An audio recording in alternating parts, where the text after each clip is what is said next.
Hi everyone, my name is Liana Laughlin and I'm finally back, and it's been around 2 months since my lip injections, and as you can see, my lips look more plump and seductive but still natural at the same time. And for today's episode, we'll be doing nose Botox to slim down my nose because as you can see, I've had Ulcera for about 1 year now, but the effects are still here. But to balance out my facial features, I must slim down my nose just a little bit. Kaya don't forget to click the subscribe button and turn on the post notification bell to keep you updated.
Good day everyone, welcome to the CSA Medical Aesthetics. I'm Dr. Contessa, your certified aesthetic physician. Today, we'll talk about managing a rounded, droopy, or downturned nose. So, we have right now with us, Miss Liana. Hi. Welcome back, Liana. Right. So, Dr. Ninya, welcome back too. Thank you po. We had before a topic on lip enhancement for Liana. So as a review, we did lip injections using dermal filler or hyaluronic fillers, and I think we used more than 2 cc's of our dermal filler via cannula technique. So right now, looking at Liana, it's a much more improved lip, and there's a better contour, and you can still appreciate the borders, the shape, the plumpness, the volume, the redness. Her lips are so red. So how's the experience with that one? Well, I think it did not only improve my face, but also the aura. Yeah. You know, when I look at people, the aura of my face also improved, and I really like that. So overall, it improved the aesthetic appeal also. Yeah. So of course, the lips are really also, it makes you more attractive, more appealing, and overall. Okay, so today in this episode, we wanted to do some enhancement on the center of the face, the nose. Okay. Yes, nose naman, no? Yes, because Liana already has a high nose. Okay, the descent of being a European, right? So Caucasian descent. So looking at her nasal bridge, there's already a good height. Look at that side view. Yes. Ang So ganda na, the Doc, no? elevation of the radix is already good. The height is already good. Nasofrontal angle is already good. But on a frontal view, if you're gonna look at the bridge, I noticed some kind of irregularity. Do you notice that too? Because I think among Caucasians, it's common for them to have this dorsal hump that creates that irregularity. Yes. But it's a minimal dorsal hump for Liana. So if I'm looking at this view here, I noticed some form of hump there. It's just a minimal hump or minimal elevation on this rhinion part. That's the bony part connecting the nose with that of the lower third of the nose, which is a cartilage. Yes. So the rhinion, that's the rhinion. So it's not really that much of a hump. It's just a minimal hump. So you notice that the radix is still kind of like Curve. there's a curve there, and then when it comes to the rhinion part, there's a bit of a hump there, giving it like an irregularity. So we can still improve that. We can still do a treatment, non-surgical way to somehow correct this depression on the radix here, and balancing it with that of the rhinion part. And then when we go into the inferior of the rhinion, a little bit of that depression also. Because we have here also the so-called supratip break. So we wanted to somehow make it smoother on the surface. Okay. Will you do it, make it level po from Yeah. radix lang? Somehow you make it even or level on the surface. We wanted to improve that dorsal line. Okay. That's the thing. Now when we go to the nasal tip, again, the tip defining point. Okay, so if we analyze, it's kind of like a little bit rounded, right, Diana? Rounded, and if you're gonna look at the nasolabial angle, that's the angle between the base of the nose or columella with that of the upper lip. So it's like the angle is it's downturned, it's droopy. Opo. Okay, probably the nasolabial angle should be around 100 degrees. And then when you look at the sides, okay, still there's that rounded shape of the regions on the side or the wings of the nose, right? What can you say about our discussion, Liana? I think I totally agree with what you're talking about because like the details, like how the nose is a bit slanted. Whenever I take photo shoots, I can really see something that's wrong, but I can't really pinpoint what it is, and that's exactly what you said, I think. So there's this like droopiness of the nasal tip. So we wanted to upturn it and still somehow narrow the To make it nose. sexier, Doc. Exactly. Narrower. So if you assess intercanthal width, so you have to look into that width of the sides of the nose. We wanted it to maintain within that vertical fifth of the face. And I'm looking also at the lateral aspect, the alar groove here. There's this depression also. So we can correct that, somehow volumize it to push those alars inwards. Okay, so I'm so it's an excited. exciting topic for today. So I think we'll be showing the procedure to our televiewers when CSA Medical Aesthetics return.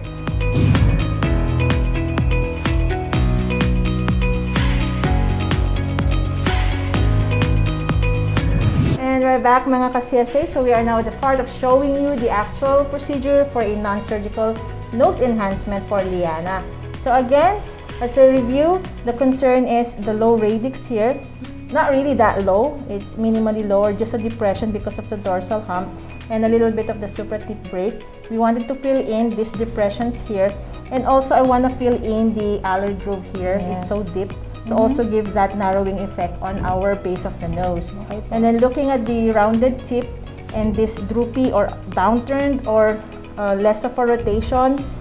So we wanted to correct that too. We wanted to give that slimmer and also show the columella and improve this angle here, the angle between the lower nose and the upper lip.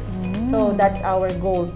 Okay, so we always start with cleaning the area, disinfecting it. So we made use of our betadine a while ago, and then we did apply also topical lidocaine cream to numb the skin.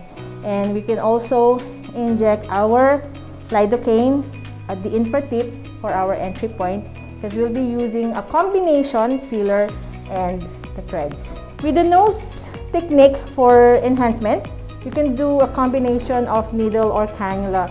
In some cases, I still use needle.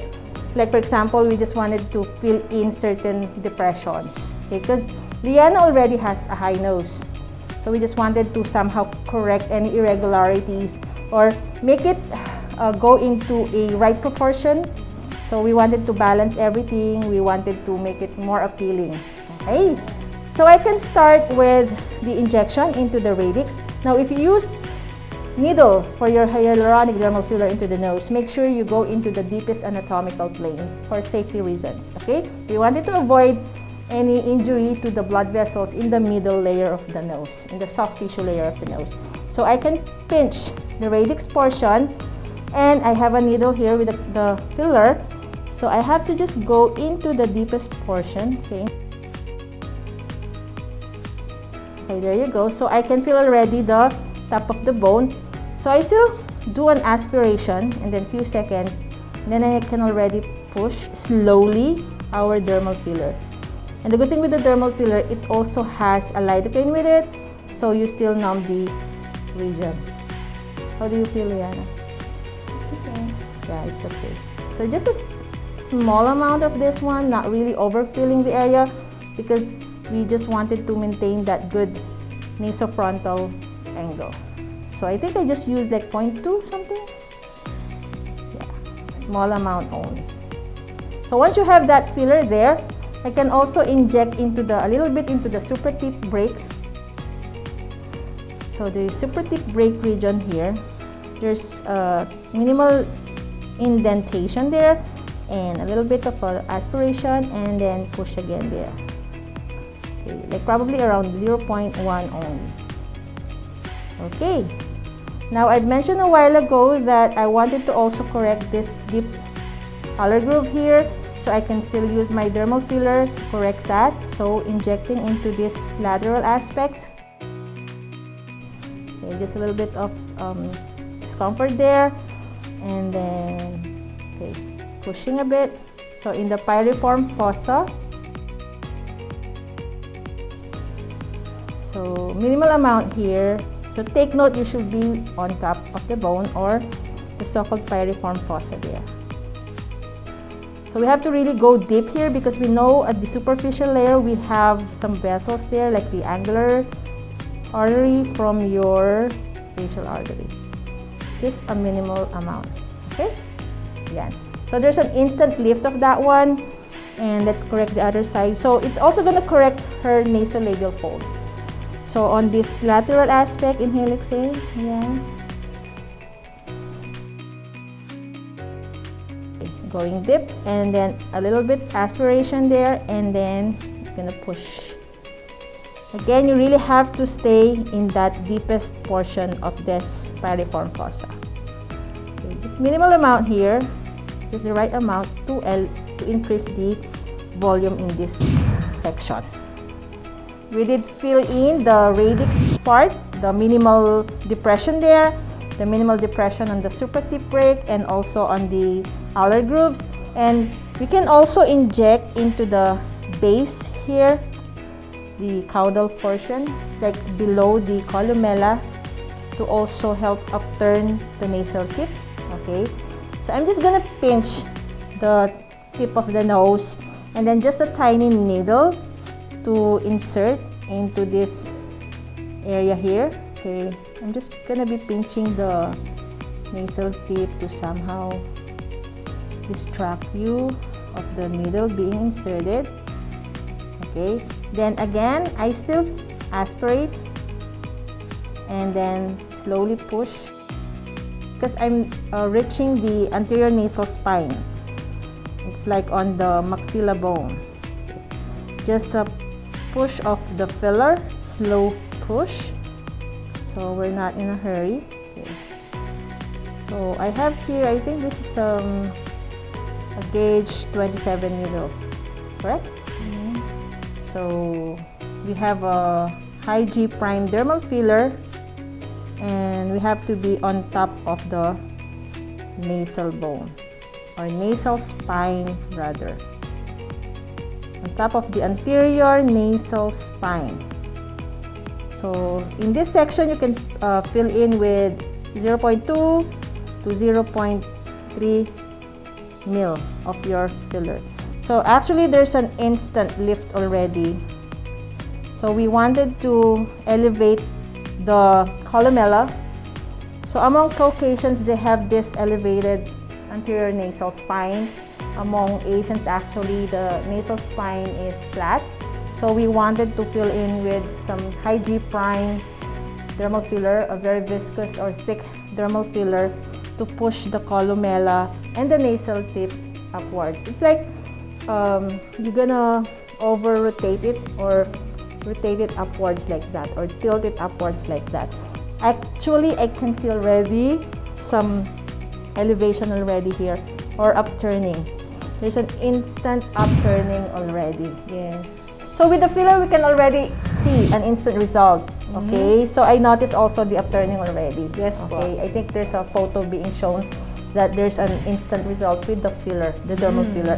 Opo. So I'll proceed with my injections of the PDO threads. So again, we'll be numbing the infratip region Okay, so my entry point will be in the infratip.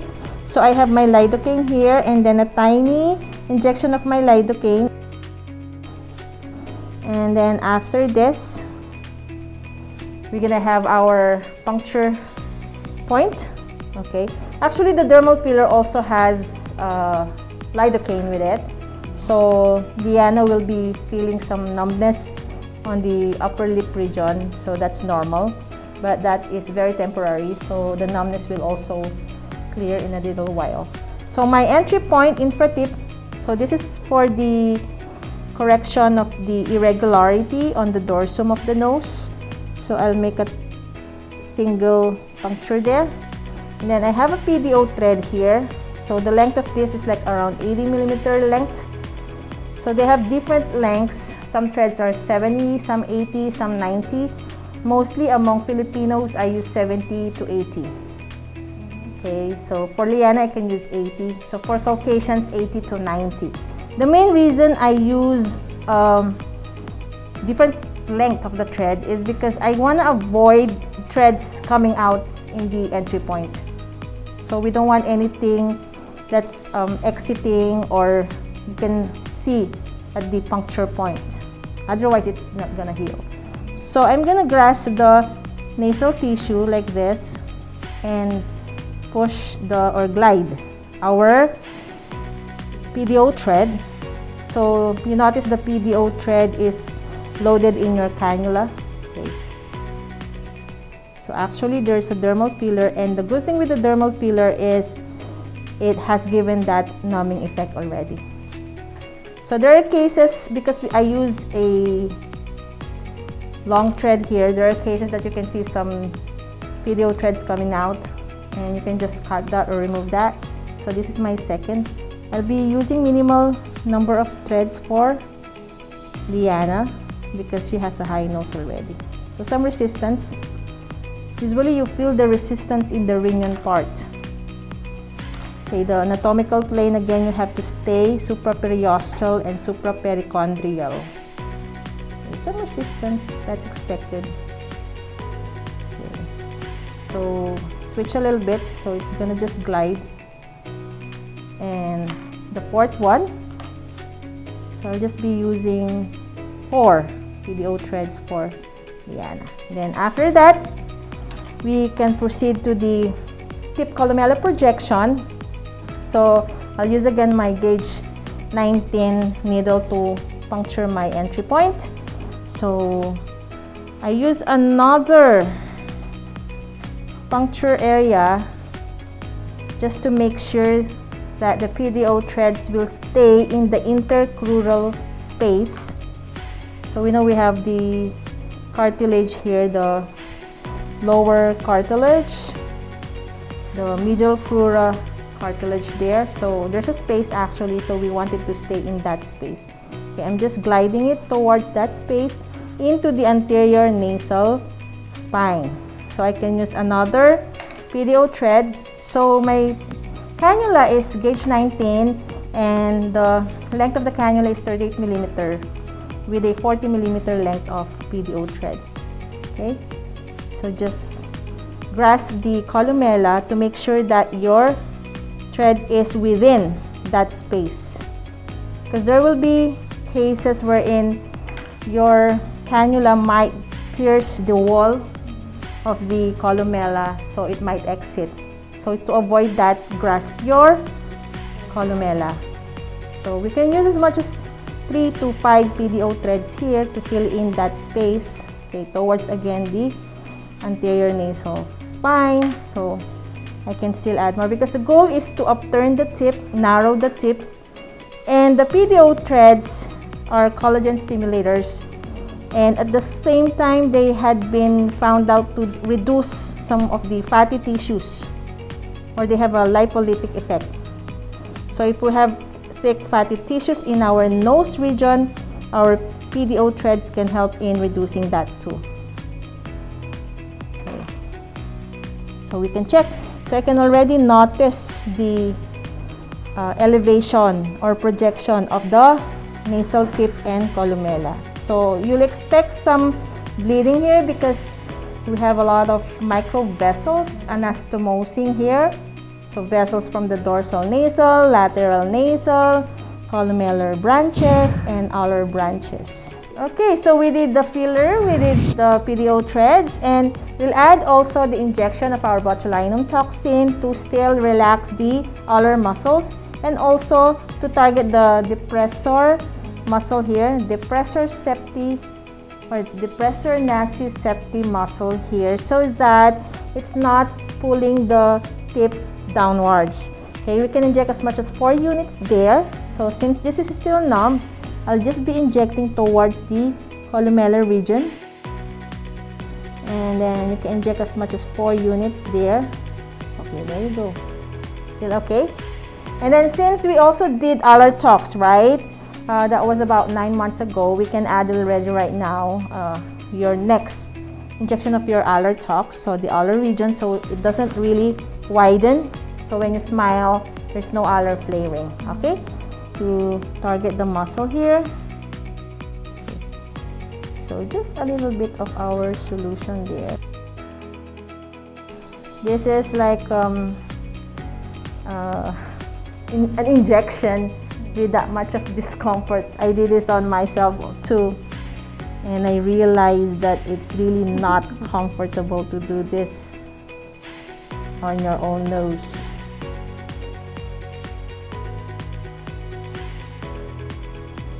Okay, so done on the alar tox. We'll show the outcome of the combined procedure for nasal enhancement when CSA Medical Aesthetics returns.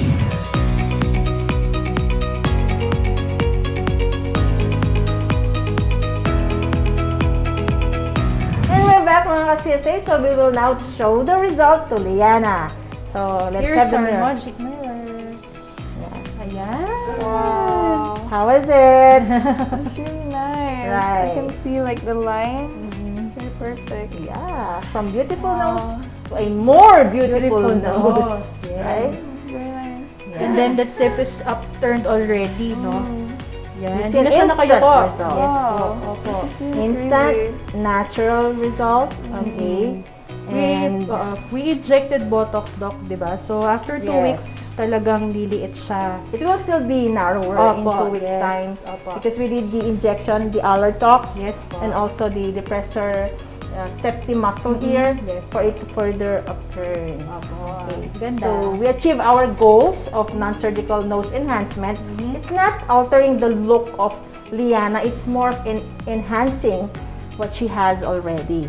Okay, so we achieved the goal of making it straighter, aligned, so a better dorsal nasal line, Opo. a better nasal contour, a very good angle there, and more importantly, the nasolabial angle. So we were Yes. able to upturn it to about 100 degrees or 95 degrees, should I say. Okay. So any message to our televiewers?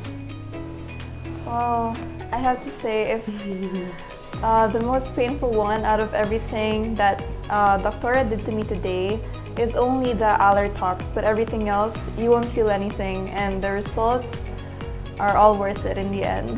Yeah, actually, I was doing your injection of your threads. You didn't realize that Yeah. threads were already inserted. We were I already didn't even done. know. She was asking, "Did you insert already?" I'm done already, and I had like 4 PDO threads Yes, for the for bridge the long, yes. and 4 PDO threads for the nasal tip columella. Yes, yes. Okay. So the only uncomfortable or Yeah, the one with the tiny pain, pinch, yeah. it's the injection alar of the toxin on the alars and also in the base of the columella. Okay. Yes, But they were very saying good. no pain, no beauty. Yes. Of Or course. it hurts to be beautiful. But the other procedures were painless. Painless. Yeah. Nothing at So all. the filler, the threads, Threads, they're painless. So it's just the alar tox. Okay. But like we did this before already, the injection of the toxin like 9 months ago, and we were doing like a monitoring of the width. Opo. So from 40 millimeters. We measured now from 40 millimeters going to 35. no? Yeah. And then from now 35, let's see after 2 weeks. After So 2 you have to weeks. follow up. So for those people who don't want to go through the alar trimming, the cutting of the alars, this is an alternative for you guys, Yes, the po. non-surgical way. It's just that there's some discomfort in injecting the Allertox. Okay, but it's worth it, I think, rather than Yes. having the cut, especially for people who are keloid formers. Opo. Okay, but of course, for those people with really very wide allers or really bulky aller tissues and cartilages, they really would need some surgical intervention already. But for cases like Liana, it's just like a flaring, so you can do this injection of your toxins. Okay. So it's a great improvement, and I'm also amazed with the result because Liana already had a high nose. We were just able to make it straight. So for those also with the concern of crooked nose, this is a non-surgical approach to correct the crooked nose, or like those dorsal humps or irregularities in the nose, or the rounded or bulbous tip, or those aller flaring, or those droopy downturned nasal tip. So this is the non-surgical approach already. Okay, thank you, Liana. Doctora, any more message? Of course, I've witnessed again how to enhance more parang beautiful nose na, and you using the non-invasive procedures. These techniques po or procedures are all for the certified skin physicians or aesthetic physicians. Right. Thank you, Doctora, for this opportunity. You're again. welcome. Thank you so much. Opo. And thanks to you all. When you have any other questions, you may email us at csaskinclinic@yahoo.com. We have our FB page, CSA Medical Aesthetics, Instagram, CSA Medical Aesthetics, website, www.csaderm.com. Our clinic is located here at the Infinity Shop, Cluster I, Unit 1, Francisco G. Nepomuceno Avenue, Pulong Maragul, Angeles City. Contact number 0933-860-9193 or 0917-504-4268. And also please watch our other videos at our YouTube channel. Only type Contessa Salvador, and please click the subscribe and the notification bell for you to always be updated with what's latest in aesthetic medicine. So thank you so much. God bless you all. When it comes to natural beauty, you can trust the CSA Medical Aesthetics.